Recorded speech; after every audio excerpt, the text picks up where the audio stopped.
Hello, everyone, and welcome to English Pod. My name is Marco. My name is Catherine, and you've probably heard us talking a little bit about small talk the past few weeks. We have another episode about small talk, and we're going to teach you some things that you can say to people when you haven't seen them or maybe even met them before. That's right. Today we're going to talk to a stranger. So we're going to talk very briefly about some casual topic. And so let's jump into the dialogue and see what happens.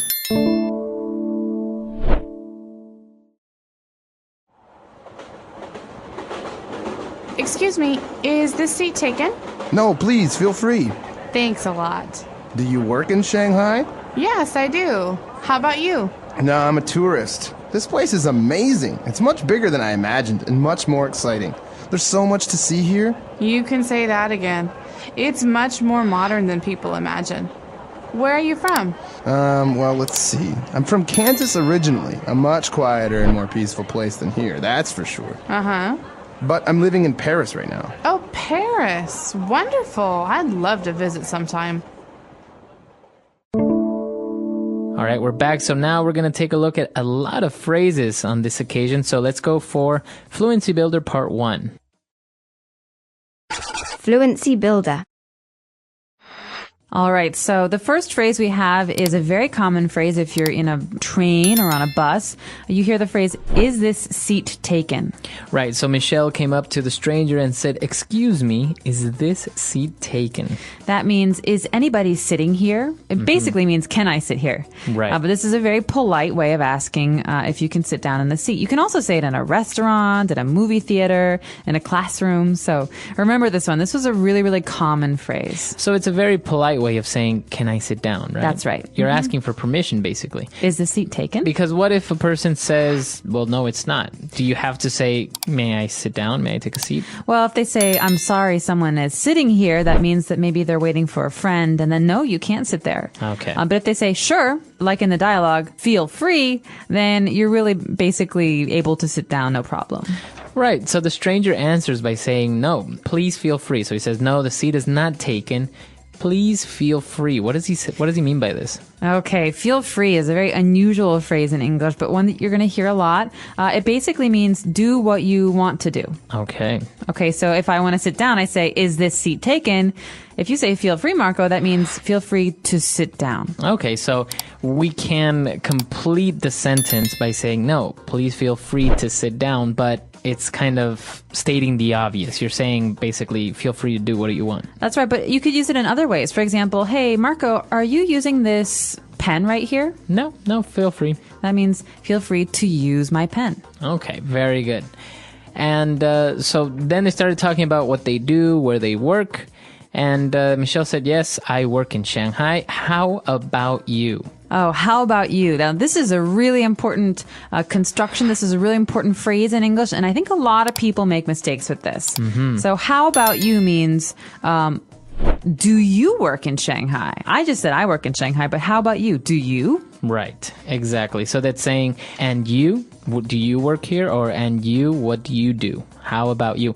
Now, the common mistake with how about you, or using the construction how about, is that for some reason, some people seem to think that it means how is it? So, for example, if someone says, how about your weekend? That's wrong. No, we don't say that. How was your weekend? But in this case, how about you always follows a statement. Okay, so yes, I do live in Shanghai. How about you? That means, do you live in Shanghai? Right. If I say, I would like to eat a hamburger and french fries, how about you? How about you? What would you like to eat? Exactly. So remember, that's the way that you use how about. Never say how about your weekend or how about your vacation when you want to ask how was it. Don't say that. No, basically this is a way to reply to someone when they're telling you about their experience. You want to talk about yours. That's right. Okay, so let's take a break. Let's review everything, and we'll be back with Fluency Builder Part 2.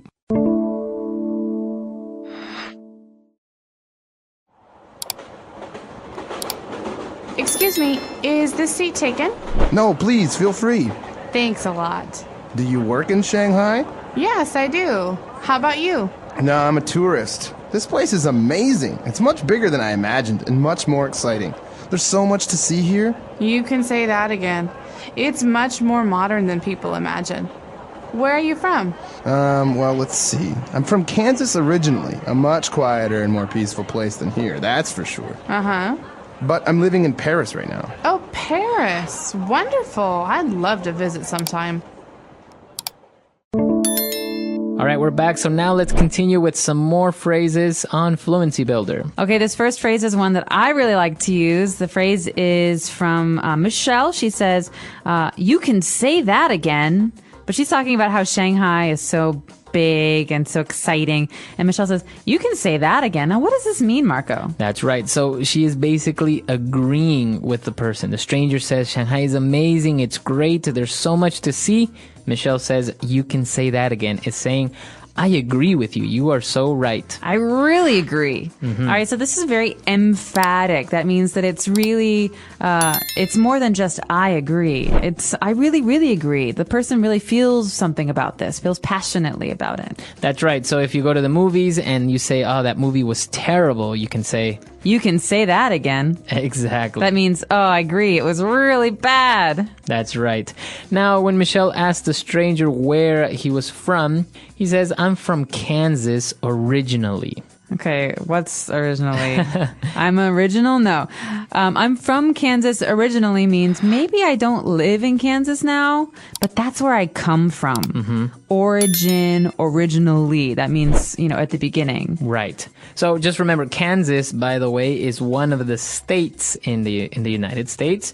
And so he's saying he's from Kansas, but now he lives in Paris. So that's why you say, I'm originally from Kansas, but I live in Paris. All right, so Marco, you live here in Shanghai, but where do you come from originally? Originally, I'm from Ecuador. All right. And I'm originally from Chicago, but I currently live in China. That's right. Okay, so as he was talking about Kansas, he also said that, well, it's obviously a lot quieter and more peaceful. And then he ends his statement by saying, that's for sure. That's for sure. And this is a phrase that we use to add emphasis on something. It's almost like saying, this is a really quiet, much quieter and peaceful place. That's for sure. It really is. It's not like you're adding anything to the statement, like no meaning, but you're actually kind of making it more strong. Right. You're saying it's a fact. It's a fact. It's really this way. So obviously Kansas compared to Shanghai is a lot more quieter. That's for sure. Or I could say that in Chicago in the winter, it's a lot colder than Shanghai. That's for sure. Right. So again, you're emphasizing on your statement, telling everyone that it's very, very much like this. This is how it really is. Okay. So that's all the phrases we have for you. Why don't we listen to our dialogue one last time?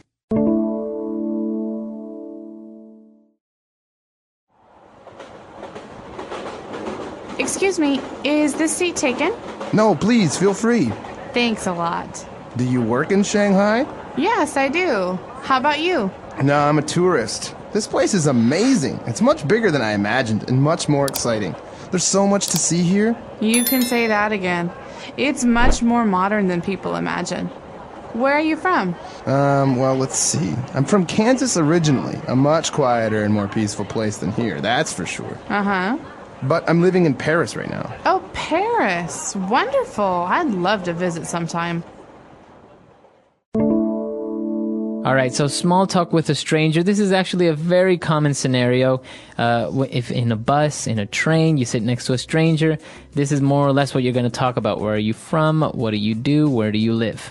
That's right. And you don't even have to talk about this with a total stranger. You could actually use this with someone that you're working with or, just an acquaintance. So basically, these are key questions that you would ask someone that you don't really know very well. That's right. And as you can see, you're not really going into any deep personal questions. It's very light conversation, very brief as well.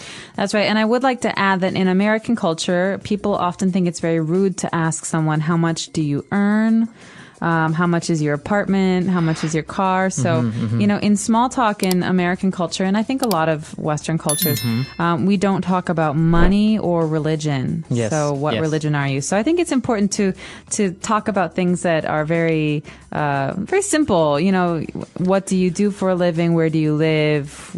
How's the weather? These things. Yes. This is exactly, I think, one of the main points that when you're learning a language such as English, not only to understand the language, but also the culture. It's very, very different, especially, for example, in Asian cultures where it's no big deal if you go to the hairdresser and the hairdresser asks you how much you earn. But in the United States or many Western countries, it's not something that you talk about, your salary, or that you really ask. It's kind of personal information. It is. And if you talk about it, you might make people very uncomfortable. And so I recommend talking about some of the things that we've discussed here and some of the things that we've discussed in other lessons in this series about small talk. That's right. And if you have any questions or any comments about this lesson, you can come and visit us at englishpod.com. We hope to see you guys there. Until next time. Bye. Bye.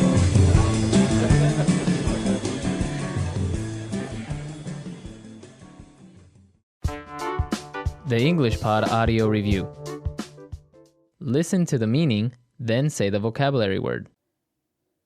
A person who is traveling. Tourist. Causing wonder or astonishment. Amazing.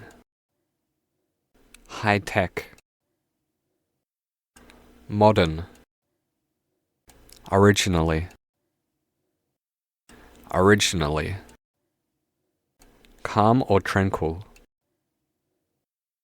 Peaceful. To form a mental image of. Imagine. Excite. Exciting. Let's try that faster. To form a mental image of. Imagine. Excite. Exciting. High-tech. Modern. Originally. Originally. A person who is traveling. Tourist. Causing wonder or astonishment. Amazing. Calm or tranquil. Peaceful. Now say the word and hear it in a sentence. Peaceful.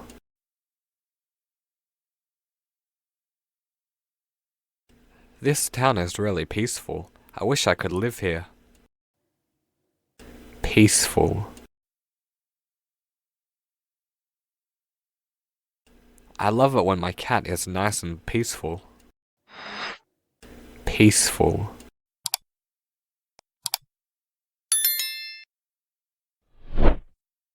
When my son goes to university, I'm sure this house will be peaceful. Modern.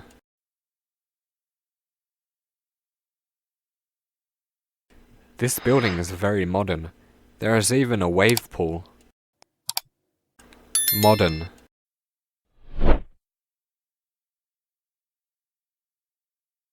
Japan is a very modern city. I wish my country was like that. Modern.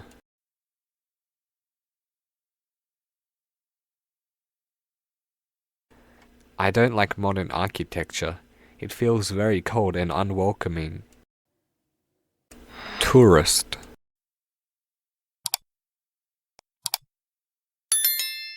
I've lived here for ages, but I still feel like a tourist. Tourist.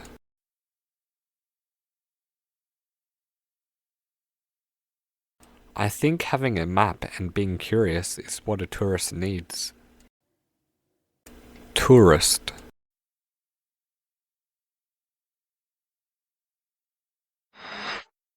Tourist groups are so annoying. They never see the real side of a country. Originally.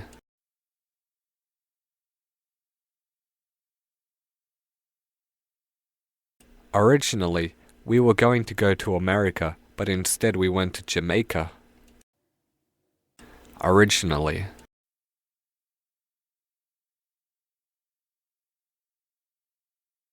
Originally, I'm from Ecuador, but now I'm a proud Australian.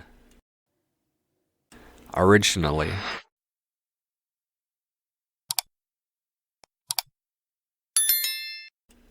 I originally liked PlayStation, but now I play Nintendo. Imagine. I imagine that other people think I'm fat. Imagine. Can you imagine a world with no war? Imagine.